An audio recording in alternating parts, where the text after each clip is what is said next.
The children of this world are more prudent dealing with their own than with the children of light. This gospel reading is one that always has that different turn, because the master at first congratulates the steward on acting prudently, for making steps that he can still proceed and be part of the community. And sometimes that throws us off, because we say, well, is Jesus commending him for also being dishonest? No, Jesus is commending him for being human. And this whole gospel is really an invitation for us to look at our life honestly in perspective. See, the truth is we think we're busy now in the modern age. It's always been that way. Just being who we are, living the life we've been given, having to provide for ourselves and others, has always been a way for us to get drawn into the world, all-encompassing, and not leaving time for that relationship with God. Even in our letter from St. Paul, he says, but don't build on the foundation of others. That even us who have the gift of faith and coming, we can't lean on what's been done by the saints. I was corrected in that by a spiritual director years ago. I was told to have a real patronage, right, and a following for St. Joseph, to make him the example for my life. It was part of my formation. They were trying to get me to speak less, because St. Joseph is quiet. But you can't lean on, all right, I know everything about St. Joseph. I went and learned and studied, and everything I have, I know about St. Joseph, and I'm really following St. Joseph. And they're like, no. See, Jesus wants us to have the new perspective of how's our relationship with God. Right? The saints have already had their relationship. How's ours? And the excuse I get most often from working with community, with family members and friends, is, I want to pray more. I want to have that relationship, but I don't really have time. Or I lack the discipline. I have a prop. I try not to do props on the week, but I couldn't help it today. This was made by a friend of mine, right here in Wake County, a charcuterie board. I've been practicing to say that. It's not easy for a southerner to say charcuterie. This board he made, and it's beautiful.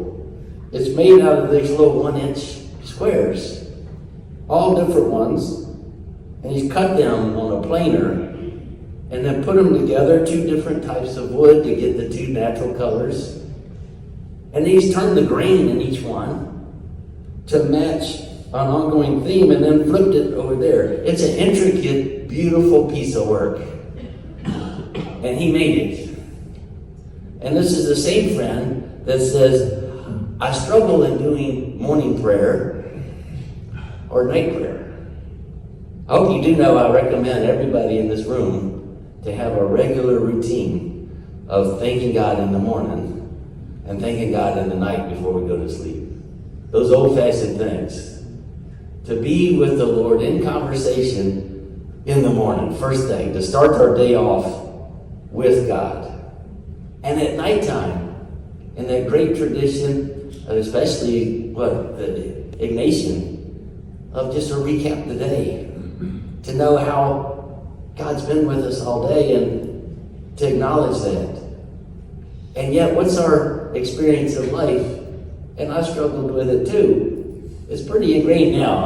I can't go to sleep without doing my night prayer. Right? But we need to stick with that. But I struggled too, so I don't have the discipline. Some days we've just been too busy and we go to sleep. And some mornings we wake up and say, oh, I'm already late, I have to run. And we think, or we put ourselves in this perspective that we have so much to do that we don't have the discipline to stop and have a relationship with God. My friend Jeff, who made this, was telling me that he didn't have the discipline to do his morning prayer. And I looked at the intricacy of this. I said, what do you mean you don't have discipline? This whole board is discipline. And the time and care. But see, he was, in a perspective, motivated for this and not the other. Jesus in his gospel today is talking about what the steward was not motivated on being honest, but now he's motivated on having friends. His perspective changed. And he was ever capable. All of us have shelter, food, water, clothing, transportation. There's phones in every pocket in here. We have a great ability to take care of the things of the world. And we all put a lot of time into that. What Jesus is inviting us into is, please carve out a discipline, a habit, a way of life that we give some of our ability to nurture that relationship. That when we say God is with us all day, that we've talked to God today and that we've listened to God. Things of beauty often draw us into what? Some contemplation. I asked my friend Jeff, I said, this whole board looks like a prayer to me. And I'm sure it could be for you. I'm happy to report he says he does pray more with these now. He also reported that he drinks bourbon when he makes them. I said, we're Catholic, it's okay. But notice how much sometimes we're so critical of ourselves and we say, I don't have discipline. We do. Look at all we've accomplished in life, all of you. The education, schooling, jobs, the care and concern for others. We have discipline. Let us always have the clearest perspective of preparing for heaven and having an open relationship with God. Amen.